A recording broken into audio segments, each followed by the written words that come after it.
Hello, traders. FX Pip Collector here. Today is Tuesday, October 28th, and this is my analysis for the pound US dollar, and we're on the daily time frame. So the pound dollar, I still think is a regular flat, and a regular flat, I'll be targeting this box down here, which is the 100% Fibonacci extension of wave A, or possibly the 90% Fibonacci extension of wave A. Either way, we are definitely in a downtrend. We're definitely making lower highs, lower highs, lower highs. No reason to do anything, in my opinion, but look for shorts on shorter time frames. Going down to the 1 hour time frame, this thing is taking off very strong this morning. The pound is, at least.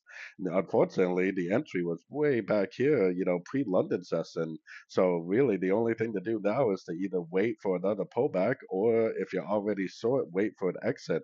I personally would be only looking for short, so I'd be looking to go short at all these little pullbacks. Definitely wouldn't be looking to go short right now, and I definitely wouldn't be looking to go long.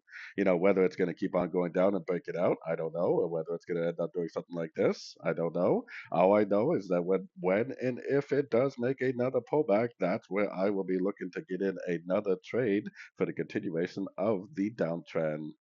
So, anyways, don't forget to check out my website linked over here in the corner. And as always, thank you for watching and happy trading.